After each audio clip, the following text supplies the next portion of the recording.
Hi there, I'm Tracy Townsend. I'll be taking you through the top stories from around Columbus. This was an emotional week as the Jason Meade murder retrial wrapped up. The former sheriff's deputy was found guilty of reckless homicide in the death of Casey Goodson Jr. We were inside the courtroom where we heard from Goodson's family and the special prosecutors who handled the case. An Ohio lawmaker introduced new legislation aimed at improving gun safety and protecting children. The bill is named after an 11-year-old girl who was shot by a family member. We'll break down how this legislation could prevent similar tragedies from happening if it passes. A weeks-long investigation into church break-ins in central Ohio led to a grand jury bringing charges against two men. Authorities explain how they were able to find the suspects responsible for these break-ins. Let's dive into these stories and more making headlines across central Ohio. I was seated just a couple of feet away from Tamala Payne in the gallery. She took a couple deep breaths and tried to hold back the tears as the courtroom filled, waiting for the verdict. On the other side of the gallery, Jason Meade's wife was standing, rocking back and forth, also waiting in anticipation. The jury deliberated for about 6 hours between yesterday and today before they sent a question to Judge David Young and said it would be impossible for them to reach a verdict. Judge Young then gave them the Howard charge, which basically means go try harder. About an hour later, they reached the verdict on reckless homicide and still hung on the murder charge. This was the news Tamala Payne says she has been waiting for more than 5 years. Jason Meade got to be at home with his family for 5.5 years with no accountability on a $250,000 bond. So, you know, it's been a roller coaster of emotions for me and my family. But we steadfast, we kept our faith, we kept praying, and we kept bleeding in love and light. The defense attorneys left the courthouse with Meade's family. They did not make any remarks, but they did send a statement saying, "We don't think it is reckless for an officer to use deadly force when someone points a gun at him. We understand the jury saw it differently, and we respect the process. An issue that is remaining to be decided is the appropriate punishment for reckless homicide, a third-degree felony. This is the province of Judge Young, and his decision is guided by sentencing factors, not sympathy." I did ask the defense attorneys if they plan on appealing this guilty verdict. They said they'll make that decision after sentencing. In Columbus, Lacey Crisp, 10 TV News.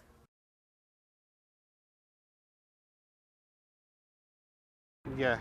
Right there. I was almost hitting the dead side and I was breaking my steering wheel. What began as a normal commute home ended in a near collision. A dash cam catching the entire incident. I was coming from the 315 south and I was using the 6A North Broadway exit, which is like a Riverside Methodist Hospital exit. I entered this way and the other car is coming from the other side. It was a terrible experience, to be honest. KJ Alpino was on his way home when he was almost hit by a wrong-way driver. He says he honked his horn and flashed his high beams to warn the driver going the wrong way.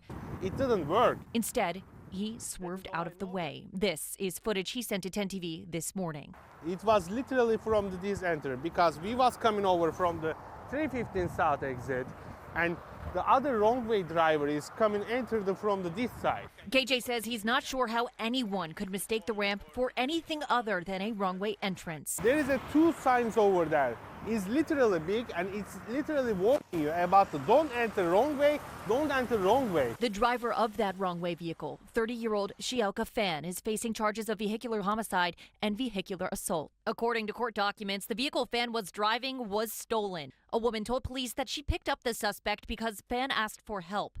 The woman then drove Fan to Riverside Hospital, where court documents say Fan threatened to kill the woman with a rock. The woman got out of her car and Fan drove off. According to court documents, this was at 10:04 p.m. KJ's dash cam recorded the near miss at 10:05 p.m. and the crash happening just minutes later at approximately 10:11 p.m. One person died as a result of the crash and two others are in critical condition. Today, we learned the woman that died is 32-year-old Caitlin Spar, who worked for the city attorney's office. City attorney Zach Klein says in a statement, in part, quote, "Caitlin was a dedicated public servant. Columbus is better for people like Caitlin who make a difference in the work they do each day." My thoughts, sympathies, and prayers are with Caitlin and her family. In Columbus, Ava Hedges, 10 TV News.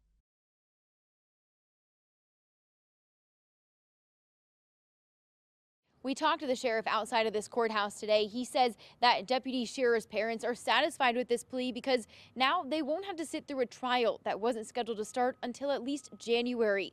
Brian Wilson now faces a sentence of life in prison without parole. Morrow County deputies filled the courtroom surrounding the family of Daniel Weston Shearer, including his parents and fiance.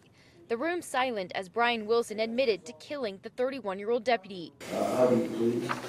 Guilty. We learned more about what brought Deputy Shearer to Wilson's home that day. Prosecutors said Wilson had just shot at his brother-in-law multiple times. Neighbors then called 911.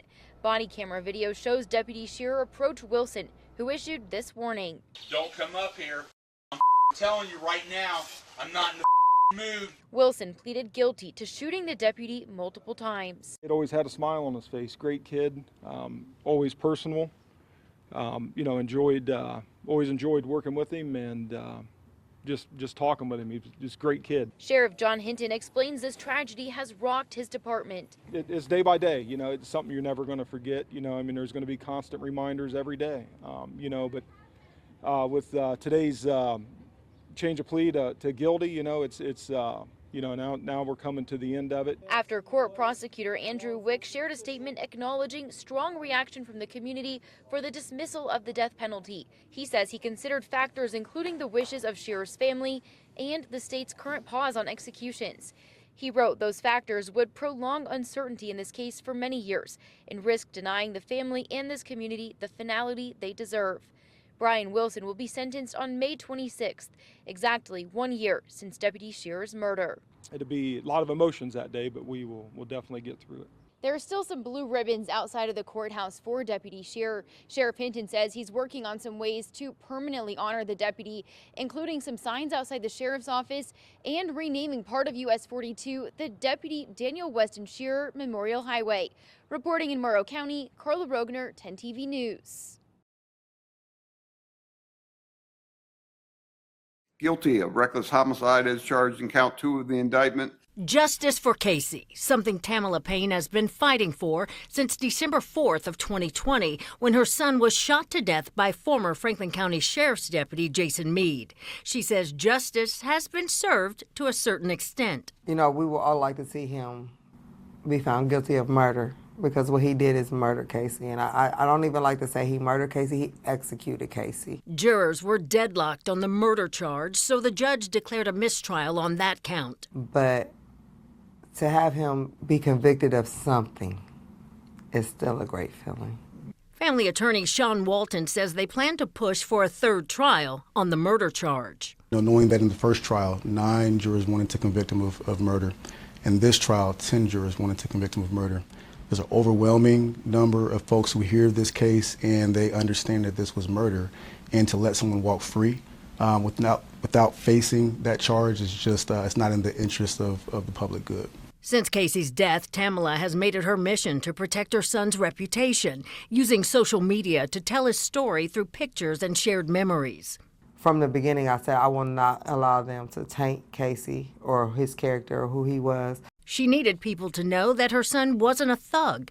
He wasn't a criminal, and he didn't deserve to have his life cut short at just 23. For the first year and a half after he was murdered, I posted a different picture every day with a story behind it. So my intention and my goal was to allow the community to learn Casey, to get to know Casey, and to love Casey, and to stand with Casey. She fought for 5.5 years and says the fight isn't over, but today's verdict did give her some relief since Jason Meade is being held accountable for his actions. I'm happy, I'm sad, I'm everywhere. Both Tamala and Sean say they're grateful for the community stepping up to support their fight for justice. It's folks uniting for good, and I think ultimately good prevails, and we see that over a period of years. It's not easy. I mean, you get tired, but we have to keep showing up, and with that, we build collective power.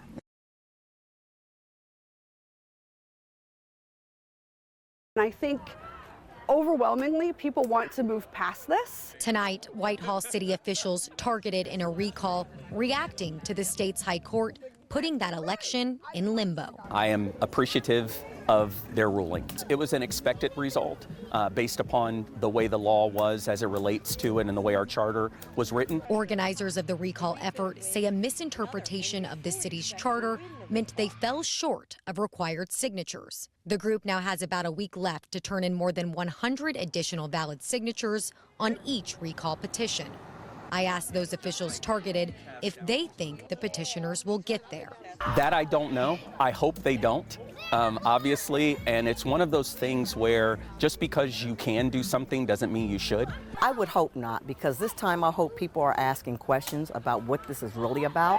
I think it's a lot of signatures to get in a very short amount of time, so I'm not sure that they're going to be successful in this. Whether or not the recall continues, they feel it's cost the city. This is a distraction, and it deviates from what it is that we're supposed to be doing. The tally's going to keep growing. To me, it does not seem like the good use of our residents' taxpayer dollars. If organizers succeed, council will have to set a new date for the recall election. I'll campaign and I'll tell the story of positivity for the city of Whitehall. No recall. That's what my hope is. And then we can start repairing this community sooner rather than later.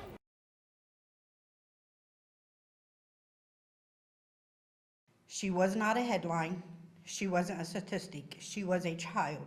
A child whose death is now fueling a push for change. She was loved by everybody. Amaya loved helping people. Amaya died in December after what Columbus police called a non-intentional shooting between family members.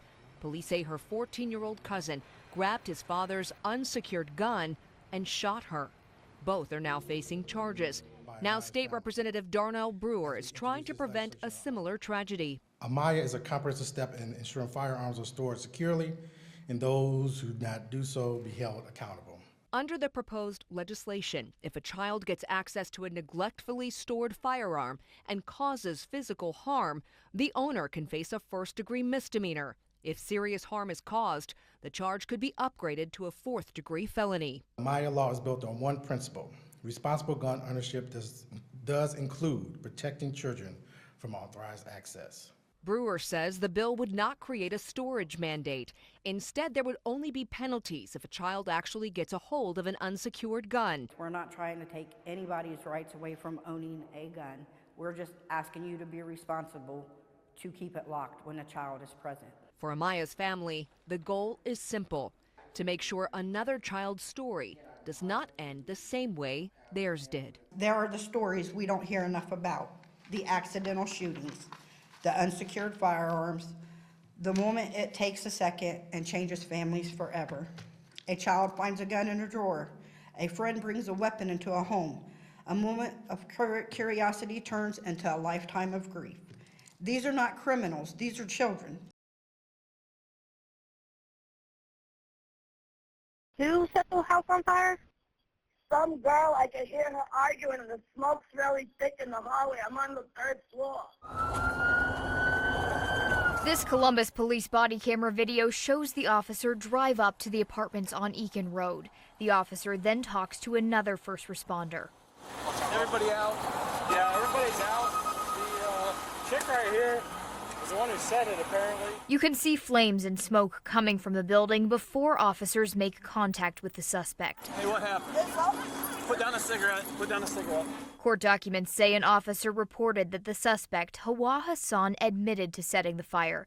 Court documents also say a witness reported that 4 children said their mother started the fire with a lighter and threatened to kill them. Why do you think she set it on fire? I can hear them yelling, "The won't open the door, so I set it on fire."